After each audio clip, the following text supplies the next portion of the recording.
Eu acho que é uma composição de elenco, um jogador que tem muita experiência, poderia atuar, né, com os jovens do Flamengo de forma a mostrar para eles o caminho, principalmente dentro do campo, já que fora do campo a carreira do Arthur Vidal é uma carreira, digamos assim, mais conturbada, mas evidentemente muita experiência, participações importantes em times da elite do futebol europeu.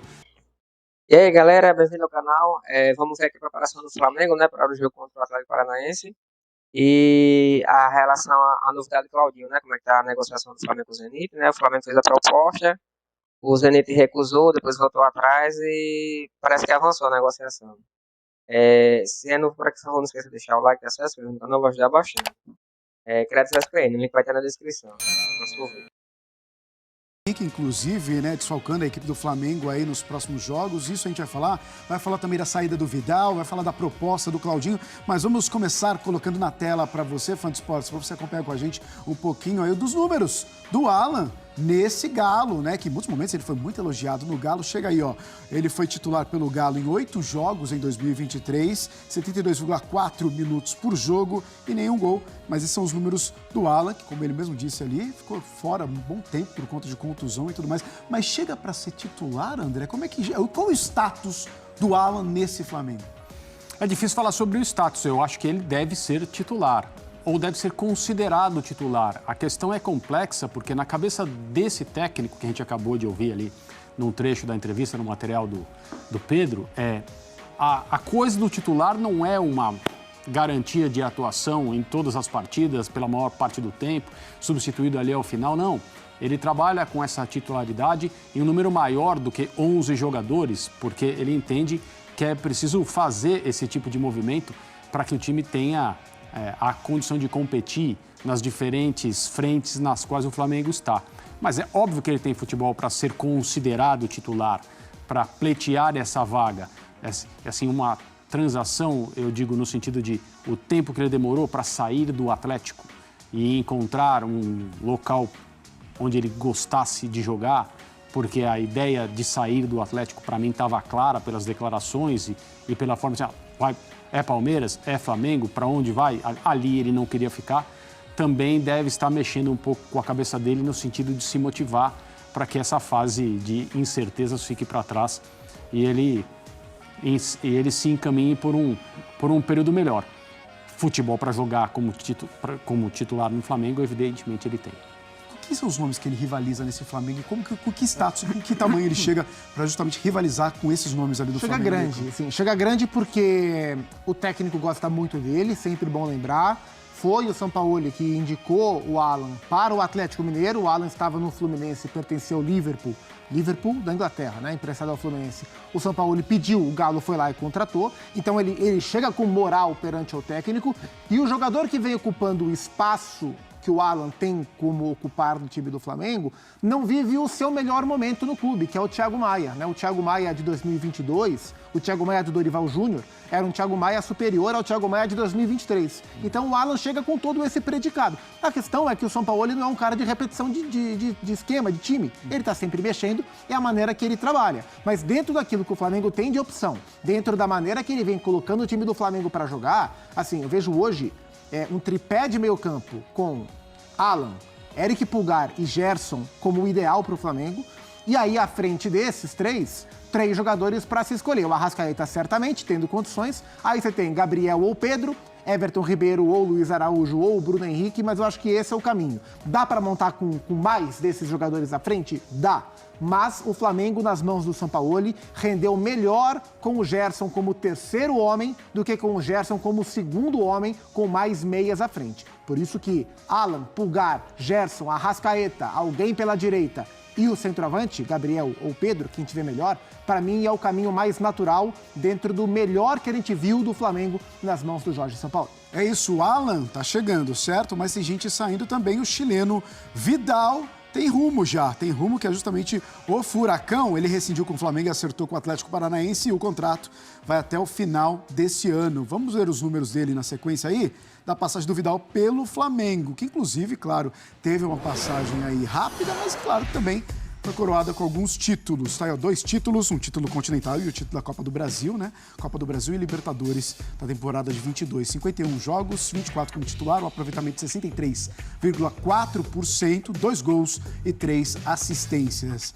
Seria de maneira muito simplória, olhar simplesmente a passagem do jogador por títulos. Falar que simplesmente o cara ganhou a Libertadores e a Copa do Brasil foi uma passagem estupenda, maravilhosa. Como é que você analisa a passagem do chileno pelo Flamengo, André? Não chegou ao nível que a gente imaginava, mesmo que eu, pessoalmente, não achasse que ele chegaria para tomar conta da posição, ser uma referência do time com muita frequência. Eu acho que é uma composição de elenco, um jogador que tem muita experiência, poderia atuar, né, com os jovens do Flamengo, de forma a mostrar para eles o caminho, principalmente dentro do campo, já que fora do campo a carreira do Arthur Vidal é uma carreira, digamos assim, mais conturbada, mas evidentemente muita experiência, participações importantes em times da elite do futebol europeu. O que ele tem de bagagem, seleção chilena, não se discute. Mas ele enfrentou alguns problemas. O primeiro foi o João Gomes, que não permitiu que ele se firmasse no elenco. Naquela época o Flamengo tinha basicamente 2 times, também tem hoje, mas era uma coisa mais dividida, né? E o João Gomes não permitiu que ele atuasse no time de cima, digamos, aquele que jogava nas Copas, porque naquele período, principalmente sob o comando do Dorival, a Libertadores e a Copa do Brasil eram as prioridades pela chegada dele já com o Flamengo um pouco atrás na tabela do Campeonato Brasileiro. Então o João Gomes fechou a porta do time considerado mais forte para o Vidal. E depois não houve consistência, não tem houve momentos realmente em que ele jogou mal, em que ficou claro, olha, está em má fase, talvez não emplaque no Flamengo. E aí vem a parte final, que é a saída dele por mais minutos, né, com a intenção de ser melhor utilizado do que vinha sendo por um treinador que o conhece da seleção, com quem ele, ao que tudo indicava, ele tinha uma ótima relação, uma relação de confiança. O Vidal até fez parte das primeiras escalações, né? O Sampaoli o utilizou e dava ali um indício de que seria assim mais vezes. Não foi. E só dá para entender que não foi porque ou ele estava treinando mal e jogando mal, ou componentes do elenco do Flamengo que atuam da mesma maneira ou de forma semelhante estavam no nível acima. Foi o que a gente pôde verificar. Eu confesso que fiquei surpreso porque eu não imaginei que ele continuaria no Brasil. Sim. Eu não imaginava que o próximo clube do Vidal seria um clube brasileiro. Então, quero jogar mais. Eu acho que ele vai descer de nível competitivo para algum lugar onde a experiência, o nome, a bagagem, a trajetória dele fossem meio que definitivas para ele se estabelecer. Não é o que acontece aqui no Brasil, certamente não é o que acontece no Atlético Paranaense, onde eu acho que ele vai ter que lutar para jogar mais como ele quer. Mas quando a gente pensa no Atlético Paranaense, ainda mais nessa posição, aquele meio campo ali, a gente não tem como não falar de Fernandinho. Exatamente. Sua experiência, sua idade, já quase aos 40. Mesma coisa do Vidal. O Vidal está com 36.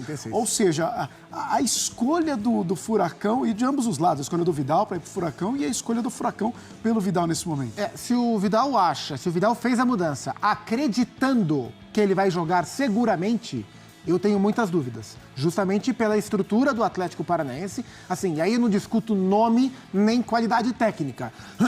Eu discuto entrega de intensidade, entrega física, a maneira que o time joga. O Atlético é um time muito vertical.